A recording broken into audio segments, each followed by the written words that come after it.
Il y a des combats invisibles qui bouleversent une vie entière. Derrière le sourire d'Émilie, il y a des années d'angoisse, de crises à répétition, de solitude et d'incompréhension. Diagnostiquée d'un trouble panique après 15 années d'errance, puis d'un TDAH à l'âge adulte, Émilie a dû apprendre à reconstruire chaque parcelle de sa vie, tout en portant le deuil de son premier bébé Elia. Elle nous livre ici son parcours, ses effondrements, ses victoires, et cette force incroyable qui l'a poussée à ne jamais renoncer. Vous êtes sur État d'âme, le podcast au cœur de votre santé. Excellente écoute.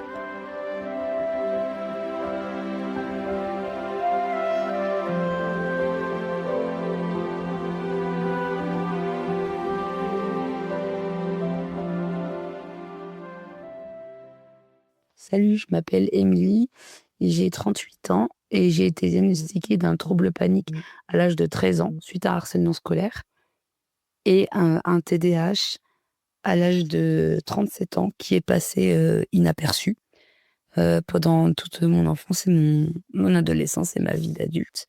Je suis aujourd'hui fortement handicapée à cause de ce trouble panique. Mes sorties sont très limitées. J'ai besoin d'un VSL pour les sorties en lien avec ma pathologie. Et pour les autres, je dois me débrouiller avec des amis pour pouvoir me déplacer, pour qu'ils m'emmènent. Et le quotidien est vraiment compliqué. Je suis capable d'emmener mes enfants à l'école. Maintenant, je suis capable de conduire un peu plus loin, mais ça reste une bataille, ça reste compliqué.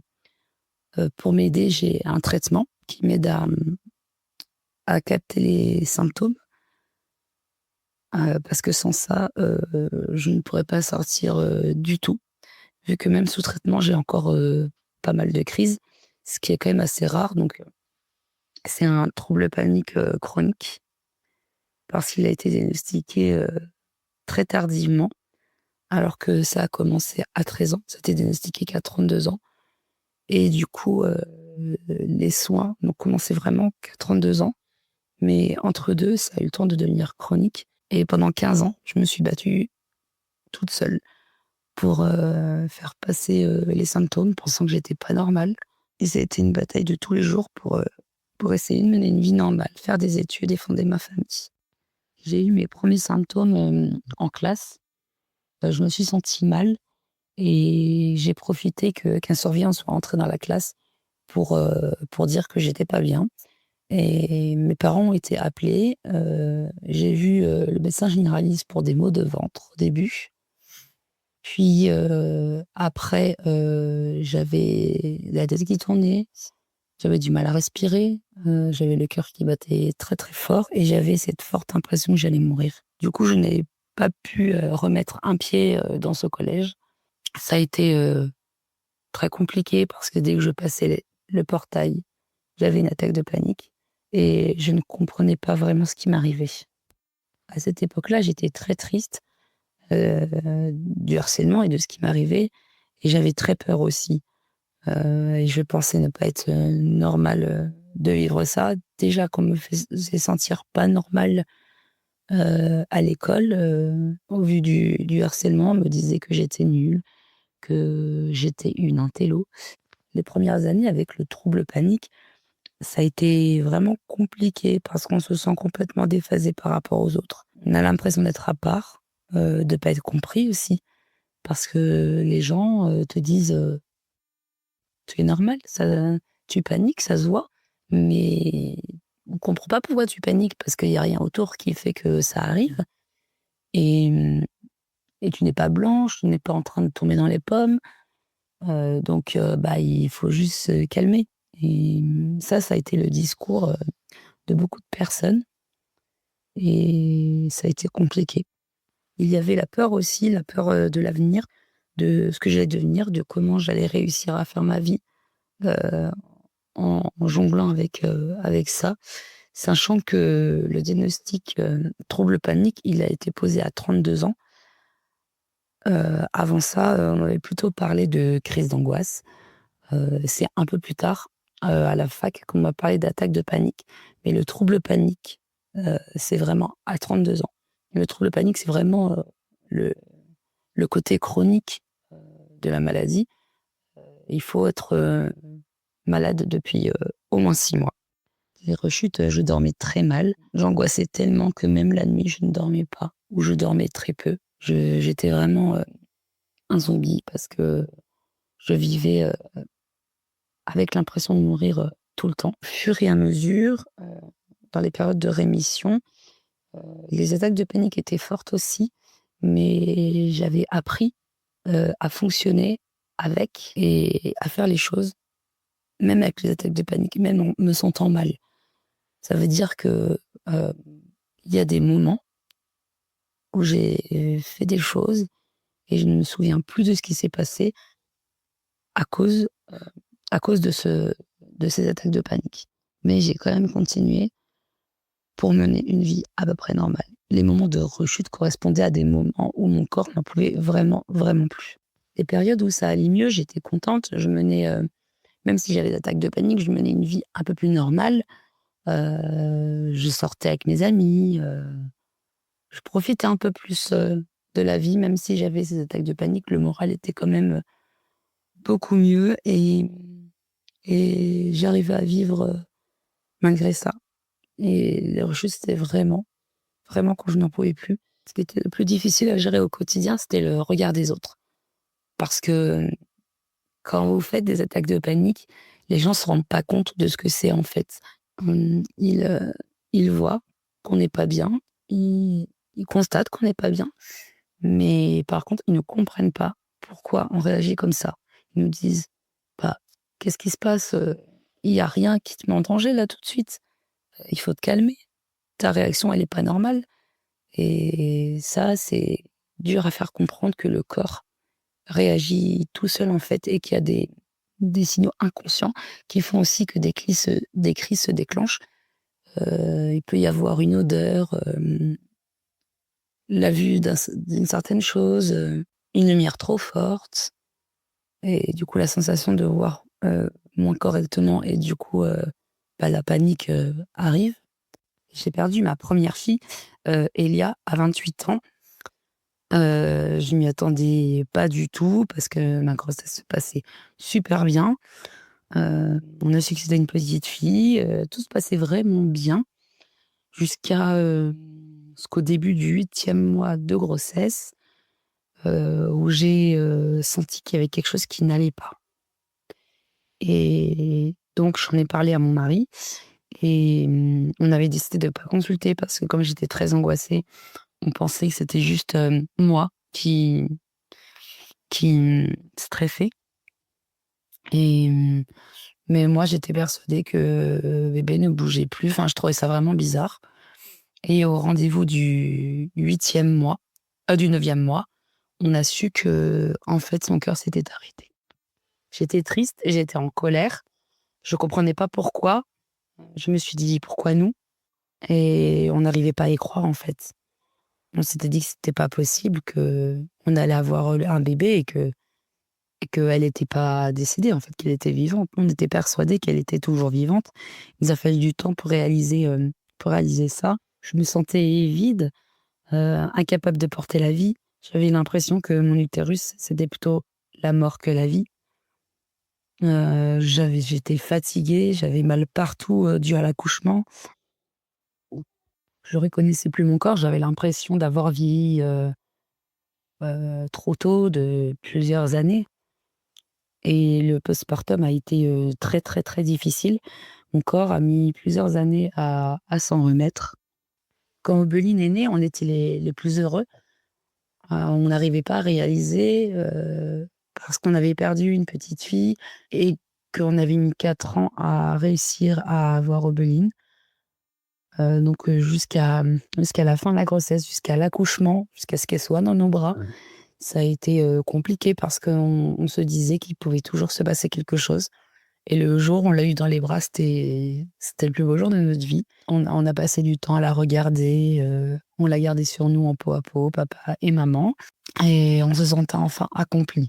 On était parents.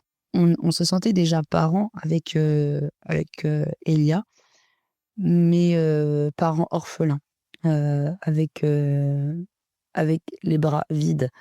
Quand on a eu Obeline, on s'est sentis de nouveau parents, mais différemment. c'est-à-dire parents avec un enfant dans les bras et l'avenir devant nous et une sorte d'accomplissement en fait, on s'est dit, «Ouf, après tant d'années, on a enfin réussi, ce qu'on voulait.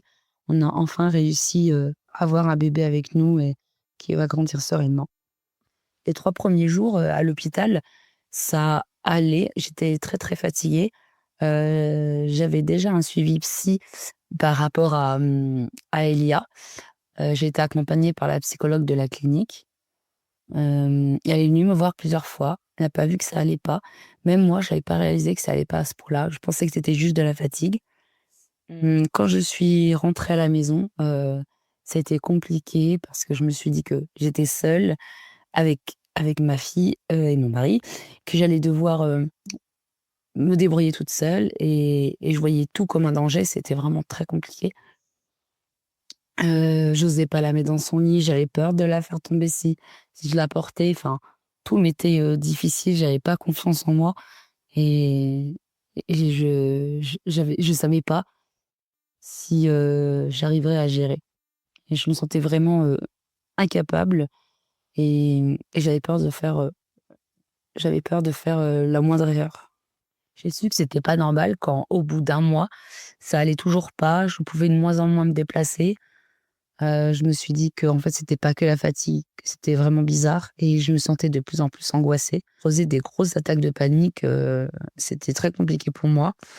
Tout ça, ça allait encore, avant le covid. Travailler mais que, à mi-temps parce que je me sentais vraiment pas bien. Après le covid, le fait d'être restée à la maison, tellement de mois sans sortir, ben, ça a été compliqué. J'ai essayé de sortir pour emmener Aubin chez la pédiatre. Et le souci, c'est que j'ai fait une énorme attaque de panique sur le chemin, avec personne pour me secourir parce que personne ne m'a aidée dans la rue. Les voitures sont passées à côté de ma voiture et n'ont pas regardé si ça allait. Donc, alors que j'étais arrêtée à un feu et que je ne redémarrais pas. Donc, ça a été, compliqué, ça s'est accentué, après le covid, la rechute. Disons qu'avant le covid, quand Obeline est née, j'étais sur un équilibre fragile, dans le sens où je rechutais, mais entre guillemets, «ça restait un petit peu plus sous contrôle». J'avais peur de la perdre, j'avais la peur de mourir, très, très forte. J'étais persuadée que quand je sortais, il m'arriverait quelque chose, et il y avait pas un moment où je me sentais bien. Je passais mon temps à me sentir mal, faire des attaques de panique, à pas rester, à ne pas dormir la nuit. Mon mari m'a toujours soutenue dans ces moments-là. Il m'a emmenée chez le psychiatre quand je ne pouvais pas y aller. Il me transporte dans les endroits où je ne peux pas aller seule, quand il travaille pas bien sûr. Il fait beaucoup, beaucoup de sacrifices pour me soutenir et j'ai par contre d'autres gens dans mon entourage qui ne comprennent pas ce que j'ai et qui ne m'ont pas vraiment soutenue ou alors qui m'ont soutenue maladroitement en me disant qu'il fallait que je me donne un coup de pied aux fesses, que ça allait passer, qu'il fallait que je me force et je pense que c'est juste des gens qui ne savent pas vraiment ce que c'est, le trouble panique, en fait. Alors quand le psychiatre, m'a parlé de trouble panique, je me suis dit: «Enfin, ça y est, il y a un diagnostic sur ce que j'ai. On met des mots, et c'est pas moi qui deviens dingue, c'est vraiment une vraie maladie et ça se prend en charge, en fait, c'est pas illégitime». Quand mon psychiatre m'a dit qu'il fallait faire un dossier MDPH, ma première réaction, ça a été de pleurer parce que j'avais l'habitude de faire des dossiers MDPH, mais pour mes élèves, pas pour moi. Et donc pour moi, ça a été, problématique parce que ça me renvoyait le fait que j'avais un souci et que j'étais vraiment en situation de handicap. J'ai beaucoup pleuré, mais après, en y réfléchissant, j'ai vu ça comme, un avantage, qu'on m'offrait pour, réussir à avoir une vie meilleure, pour, réussir à vivre malgré le handicap, et enfin, voir l'importance de ce que j'ai. Être reconnu handicapé, c'est pas évident psychologiquement. C'est beaucoup de travail sur soi, d'acceptation, et de deuil de choses qu'on aurait voulu faire. Par exemple, moi, j'étais, professeure des écoles avant, mais j'ai dû arrêter parce que, ben, c'est pas compatible avec mon trouble panique. Donc j'ai dû arrêter et ça a été très difficile pour moi parce que c'était vraiment mon métier passion. Donc c'est-à-dire que si je reprends à ce travail, je vais être obligée de choisir autre chose dans une autre voie, alors qu'au départ, c'était pas mon but. Quand j'ai commencé ces études-là, je voulais être professeure des écoles et rien d'autre. Alors pour le TDAH, heu, j'ai regardé le neuropsychologue et je me suis dit: «Enfin, je comprends pourquoi j'ai galéré autant d'années pour faire des études, heu, pour plein de choses dans ma vie, en fait, où j'ai dû m'accrocher». J'avais beaucoup de difficultés d'apprentissage et à l'époque, les professeurs disaient que j'étais nulle, que j'y arriverais pas et certains disaient ça, d'autres disaient que j'étais persévérante et que j'allais réussir grâce à ça, mais ils étaient peu nombreux à le dire. Ça m'a fait du bien parce que quand j'étais, à l'école, je passais des journées entières à rédiger des fiches et à les apprendre par cœur. Mais ça ne rentrait pas ou ça mettait beaucoup de temps à rentrer. Donc c'était hyper compliqué, j'y passais des heures et des heures. Quand j'ai passé mon bac, j'ai passé un mois complet à réviser de 9 heures le matin jusqu'à 18 heures le soir, en ne sortant quasiment pas. À tel point que ma mère, m'a obligée à sortir à un moment donné parce que c'était trop. Puis je me suis dit, «Mais pourquoi on t'a pas diagnostiqué plus tôt? Comment, ça a pu passer inaperçu?» Et c'est d'ailleurs aussi une question que le neuropsychologue m'a posée. Mais en même temps, à l'époque, TDAH, c'était pas très, connu et comme j'étais une élève plutôt calme, que mon hyperactivité, elle n'était pas physique, bah, personne s'est posé de questions. Moi, mon hyperactivité, elle est mentale, ça veut dire que je pense tout le temps, je ne suis pas tranquille, mentalement et le problème, c'est que les gens ne le voient pas forcément. Parce que je ne montre pas forcément, à part dans les périodes de stress où on voit que ça cogite énormément. Le traitement, ça a été compliqué au début, parce que pour soigner, pour atténuer les symptômes du trouble panique, en premier lieu, c'est un antidépresseur qui est donné et comme dans tous les antidépresseurs, le premier mois a été extrêmement difficile. J'ai fait, plusieurs attaques de panique, encore plus accentuées, et puis, j'avais peur de prendre un traitement en fait, on m'avait dit, quasiment toute ma vie que prendre un traitement pour ça, c'était être fou, être folle, donc ça a été super compliqué et moi qui ai assez peur des médicaments, bah, ça a été compliqué de faire confiance et de dire: «Voilà, c'est pour mon bien, ça va aller». Mais heureusement, mon psychiatre était vraiment un super psychiatre et il y a été vraiment doucement. Ma psychologue de l'époque était très présente pour moi. Elle m'appelait pour être sûre que je prenais mon traitement, en me disant que ça allait aller et au bout du premier mois, ben, ça allait, un peu mieux. Après se sont rajoutés, un deuxième antidépresseur parce que les effets n'étaient pas top top. Ensuite un régulateur d'humeur et j'ai eu, des médicaments que je n'ai plus actuellement, mais un antiépileptique qui est servi pour, l'anxiété généralisée. Donc voilà, j'ai eu, plusieurs, traitements et celui d'aujourd'hui est encore assez lourd. Mais sans ce traitement, je ne pourrais pas sortir, et je ne pourrais pas faire des progrès comme je le fais là, en fait. Parce que je serais, paralysée par des attaques de panique et je serais encore, enfermée à la maison. Puisque les attaques de panique ne se rationalisent pas. Je ne peux pas me dire: «C'est rien, il ne se passe rien, tu n'es pas en danger», pour que ça passe. C'est vraiment plus compliqué que ça. Le corps réagit tellement qu'on se pense en danger et on pense que c'est, comme moi, un vrai problème. Alors ma première notification MDPH, ça a été, reconnaissance travailleur handicapé. Quand je l'ai vu, ça m'a soulagée, mais en même temps, ça a été dur à accepter.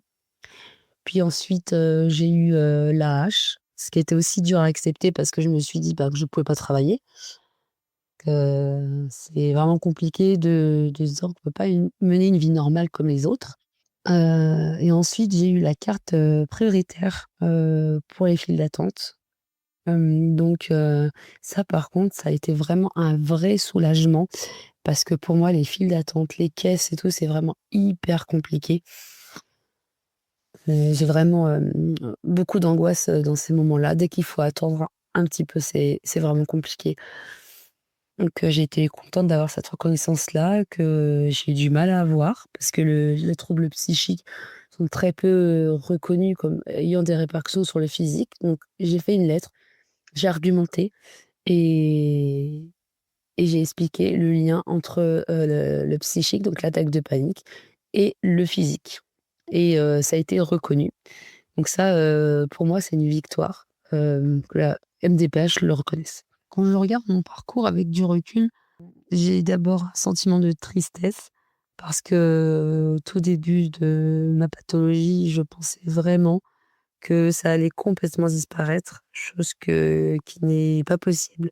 Mon psychiatre m'a dit que ça ne disparaîtrait, jamais complètement parce que mon trouble est devenu chronique à force de ne pas être soigné et que mes attaques de panique sont particulièrement fortes. Mais je vois aussi la persévérance que j'ai et je me dis que, ben, si j'avais pas été, persévérante comme ça, je serais peut-être pas arrivée à ce que je suis aujourd'hui.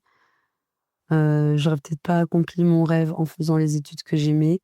J'aurais pas un mari et des enfants. Donc, je trouve que je suis persévérante et on me l'a beaucoup dit d'ailleurs. C'est comme ça que j'ai pu me rendre compte vraiment et je me suis dit, bah, je me suis accrochée, pour vivre et je suis fière de ça, en fait. Je ressens aussi de la fierté, d'avoir réussi à tenir. Je dirais aussi, à l'adolescente que j'étais, «Ne t'inquiète pas, ça va être dur, ça va être très dur, mais tu vas réussir sur certains plans, tu vas avoir du soutien, tu vas être reconnue». Parce qu'à l'époque, je pensais que c'était rien, que ce que j'avais, c'était pas normal, que c'était moi qui étais pas assez forte psychologiquement et je savais pas comment allait être ma vie. Je ne savais pas si j'allais trouver quelqu'un, qui m'accepte comme j'étais. C'était vraiment compliqué, j'arrivais pas à voir, un avenir assez loin et donc du coup, j'étais, très triste à l'époque. Ça a été compliqué mais voilà, si je devais parler à la moi d'il y a longtemps, à la moi de 13 ans ou de 16 ans, eh bah, je me dirais que oui, c'était difficile. Oui, c'est difficile. Oui, il va y avoir des pleurs, il va y avoir des incompréhensions, mais hem, au final, tu réussis à faire ta vie, heu, en pouvant faire le métier que tu aimes pendant 5 ans, que tu as rencontré un mari formidable et que tu as, malgré la perte de ton bébé, ton premier bébé, 2 beaux enfants, 2 beaux enfants, très câlins et adorables. En plus de la persévérance, j'ai appris qu'une de mes forces aussi était la volonté. Heu, Ce sont pas des pathologies où on peut s'en sortir, avec de la volonté comme tout handicap.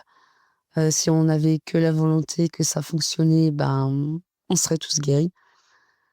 Mais voilà, la volonté de vouloir vivre, ça m'a beaucoup aidée aussi. Ça m'a aidée à ne pas sombrer. Heu, Parce que quand j'étais adolescente, il y a des moments où pour moi, il y avait aucune vision de l'avenir et j'aurais pu, faire des choses, irréparables et heureusement, je ne l'ai pas fait et ma volonté a fait en sorte que je m'accroche. Ma volonté et ma persévérance vont ensemble, en fait. C'est ce qui permet de tenir.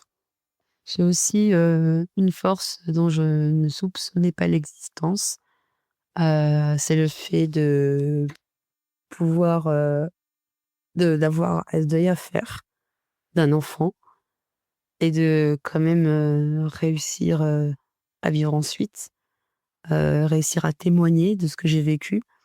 Parce que j'en ai parlé avec pas mal de femmes que j'ai pu rencontrer sur des forums, par exemple, qui avaient perdu leur bébé beaucoup plus récemment que moi et ça a été riche, en échange. Ça m'a apporté aussi énormément de choses et je ne pensais pas avoir cette force-là de pouvoir, retrouver une vie normale, après un deuil et même si on n'oublie jamais notre enfant, J'ai beau avoir 2 enfants, pour moi j'en ai 3. Elle sera toujours présente, elle sera toujours là. Mais voilà, j'ai eu des réactions que je ne pensais pas avoir. Je me suis montrée forte sur des choses où je ne pensais pas être forte. J'ai aussi ressenti la force de l'amour d'une mère, peu importe, l'âge de son enfant. Moi, elle a vécu, 9 mois, quasiment 9 mois dans mon ventre et je ne l'ai connue que comme ça et pourtant j'ai énormément de souvenirs, et je m'accroche aussi, à ces souvenirs. Si je devais donner un conseil, aux femmes qui vivent, le trouble panique, je dirais, faites-vous aider. Ne restez pas dans votre coin. Faites-vous aider, c'est important et ne vous sous-estimez pas. Ne vous dites pas que vous êtes nul et que vous ne valez rien. Bien au contraire.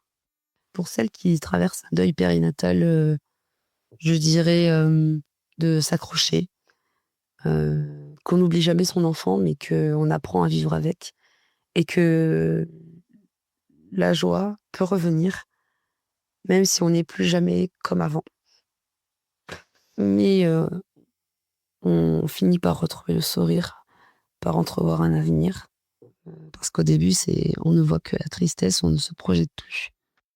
Je leur dirais aussi de se faire aider par des spécialistes, soit la psychologue du service, soit, un psychologue extérieur, un psychiatre, mais en tout cas de ne pas rester comme ça. Parce que rester comme ça, en ayant perdu un enfant dans son coin, c'est très difficile et ça peut mener à des catastrophes. Et je leur dirais aussi que peu importe le terme où elles ont perdu leur bébé, ça reste leur enfant, leur bébé et personne n'a le droit de redire quoi que ce soit là-dessus. Tout est légitime. Tu es légitime et on n'a pas le droit de te dire, «Tu auras un autre enfant, donc ne sois pas triste» ou «Il était petit», ou «Il était pas sorti de ton ventre». Non, ça c'est pas le genre de remarque qu'on a besoin d'avoir et ce n'est pas le genre de remarque qu'on devrait avoir. Aux femmes à qui on découvre un TDAH, sur le tard, comme moi, je dirais, si vous sentez que vous avez les symptômes du TDAH, consultez dès que vous vous en rendez compte. Parce que ça va vous faire du bien, ça va vous soulager de savoir. Moi, c'est mon psychiatre qui s'en est rendu compte, et donc j'ai fait un test neuropsychologique, mais si vous voyez que vous avez des symptômes, voilà et que ça vous handicape dans votre vie, consultez et faites un test neuropsychologique, pour voir si vous êtes TDAH ou pas. Et pareil, pour la dépression, je conseillerais de pas rester seul, d'en parler, à des professionnels, à votre conjoint, à votre entourage, si votre entourage est compréhensif. Voilà, il faut pas rester seul, sur une dépression postpartum et il ne faut pas culpabiliser parce que ça ne veut pas dire qu'on n'aime pas son enfant. Ça ne veut pas dire qu'on n'est pas heureuse d'être maman. C'est bien plus compliqué que ça. Le postpartum est vraiment une période très, très difficile et non, tu n'es pas la seule femme à qui ça arrive.